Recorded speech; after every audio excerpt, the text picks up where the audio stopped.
Hey folks, it's Monday morning about 8:30. I've got things pulled in and cocked and ready. Got quite a variety show today. It's been full steam for the last month or so since the puppet masters decided to cut everybody loose off their voluntary lockdown from fear and hand out checks like felons freshly out of prison with a fistful of money.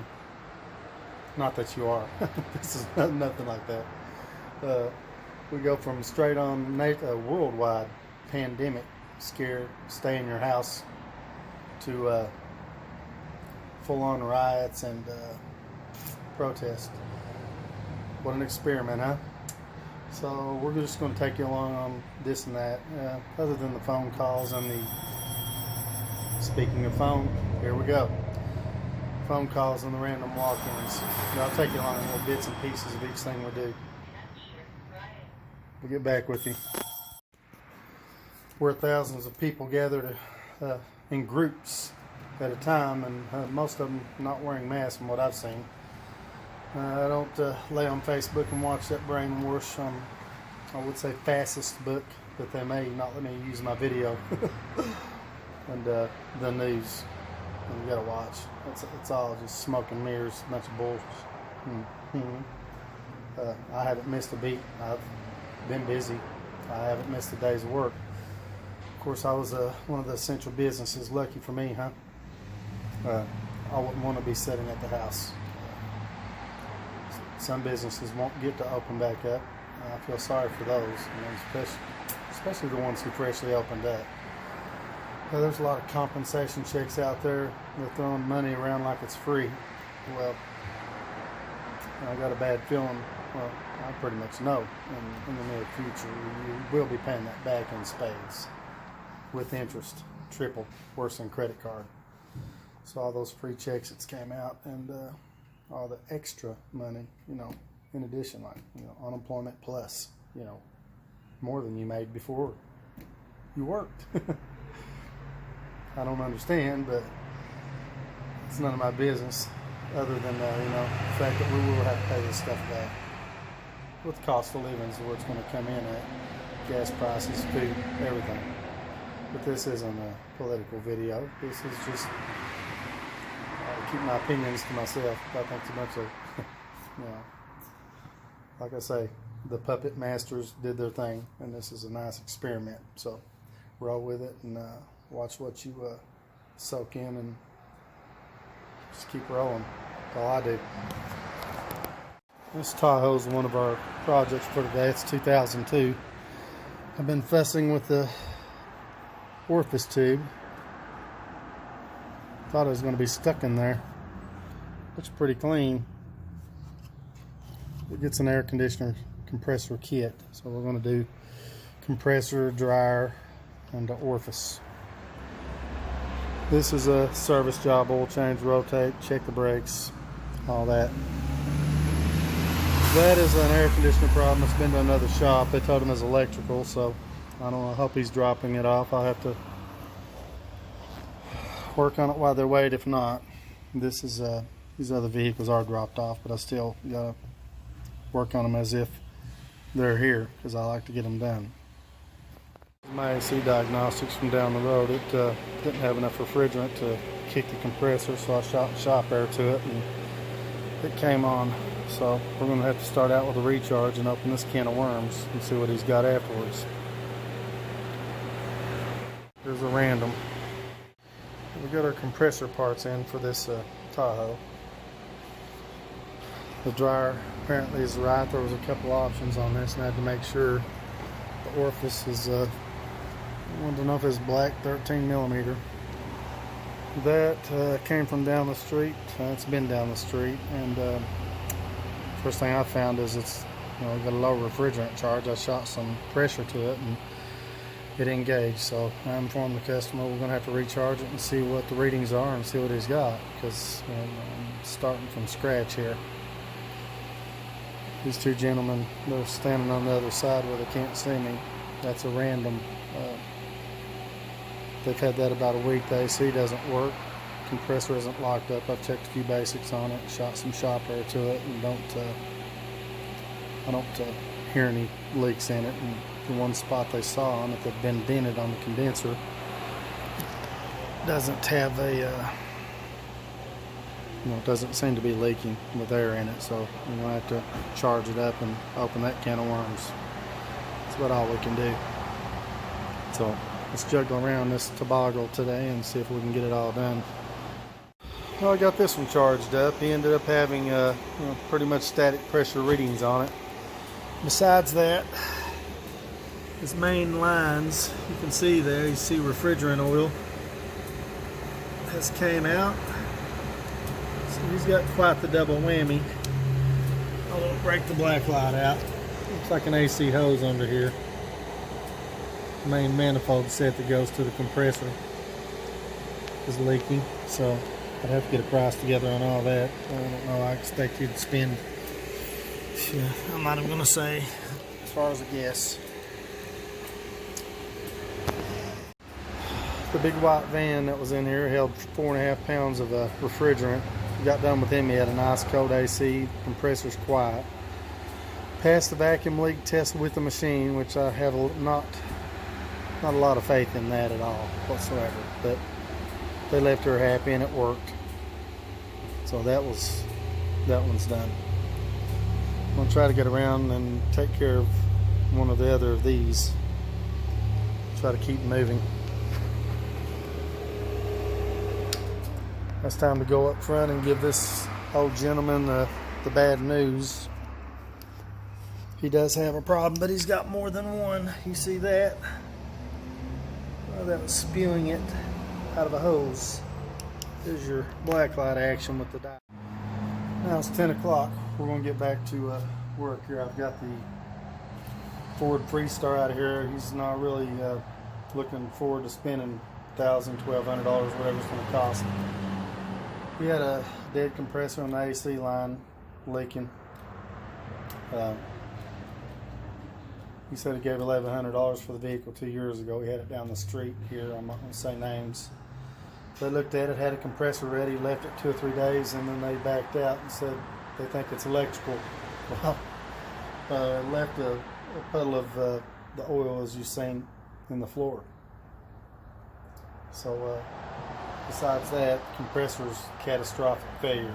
I can't give a warranty on the compressor without selling the dryer and the expansion valve and all that, and then we'll have to hope we don't have no other problems.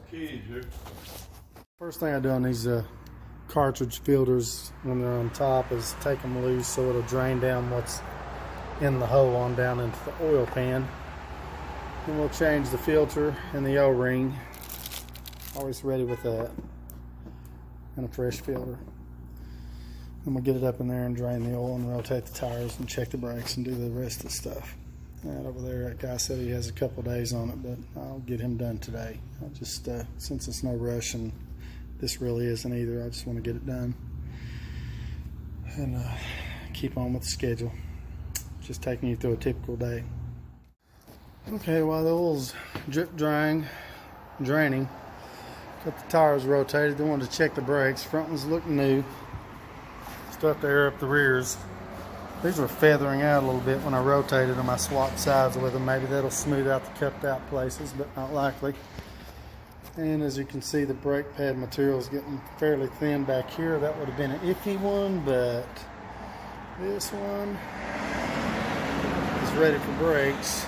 The rotors are nice and smooth, so I'm going to sell them rotors. So get a little light on the action. No rust across the lips or anything. With the pads, you can see how thin they are. Anytime the pad material gets thinner than the backing plate, they say it's rule of thumb. So he's close enough there. I don't want to come back 2 months from now with it scratching the metal. So I'll give him a call and tell him he's going to have rear pads while we're into this.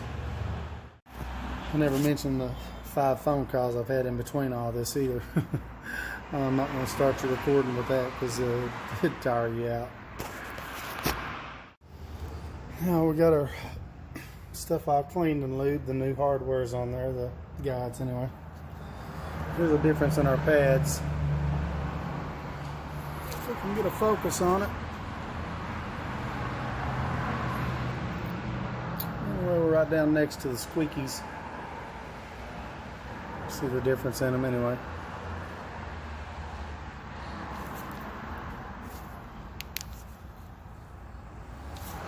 Close enough look.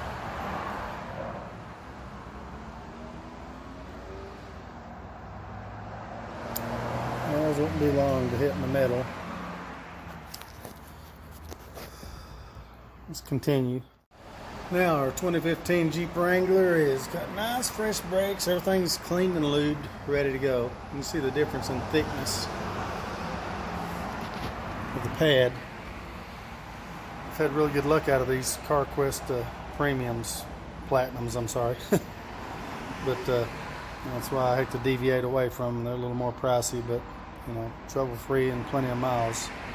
I try to stick with stuff that's going to give me a good service and the customer. It's a 2006 Pontiac Torrent.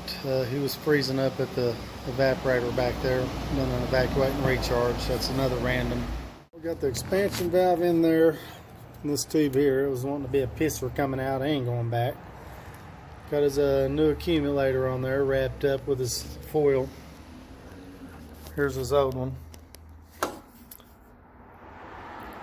Delphi. Here's the orifice. It's clean. It's amazingly clean, honestly. Put new gaskets and O-rings. I'm gonna get it on the lift, and we're gonna do the compressor, and then let's see. I've got to do a ball joint on it. I've had about 5 other phone calls. You missed that, and the Torrent there. He said it'd freeze up in just a matter of 5 minutes, so his little round gauge was going to 30 and 28, but my digital gauge is showing about 36 degrees coming out of it. He said I've ran it long enough to feel confident it's not going to freeze up again, so hopefully for him that's the end of that one. There's another random AC charge. Now we're going to try to dig the compressor. Well, that was in a headlight adjustment. Probably done it twice because we've done it by eye. Yeah. Here's our compressor. Got a wheel well out of the way. This one still gets a ball joint. These interruptions are, let me say, the extra things coming in. It's going to be a little tough to have everything done, but we'll see. Phone call from one of my body shops. It's another one. They put a condenser in it. Got the compressor out of here. I'm going to change out this high pressure sensor on the back of it. I'm in the middle of that. Then I have that cat over there. So, multitasking today. Now we got this one wrapped up. High side fitting leaked after I got it charged, and I had to discharge it, but it's part of it. Make sure there's no leaks anywhere when I let it run a few minutes. Of course, we got the dye in if it's mandatory. Those are beautiful readings. Now it's 10 after 4, and with all the unexpected extras today, the phone calls that you missed, drop-ins, a couple extra jobs I did. I didn't get a chance to get them. We're down to the ball joint on this. I got to break out the ball joint, press tool, steering knuckle in the floor. I was hoping to give you a good wrapped up finished video today with everything buttoned up. We may call it quits on that. I'm going to work on this for another 30-45 minutes anyway. I don't like to stay after 5. Get that ball joint in, and then this one will be wrapped up. I'll start another day tomorrow. Got quite a few AC leaks to look at. It's that season. I usually hand ratchet these in, but if they go without a bind, I give them a gun, lay the beans to it.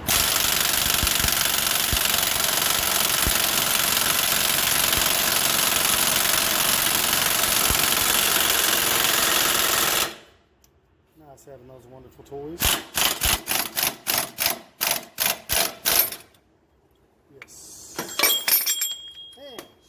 pieces. And she just popped up through for the snap ring.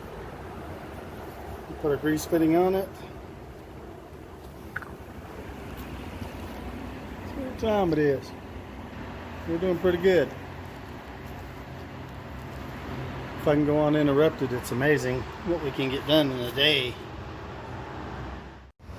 Alright, we're back in one piece. A set of toys. If you have to use one more than a couple times a year, own that baby.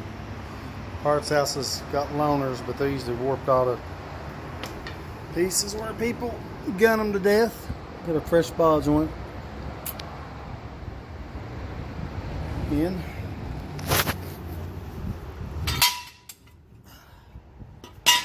Put the wheel on, pick the mess up. Be good to go. Compressor kit.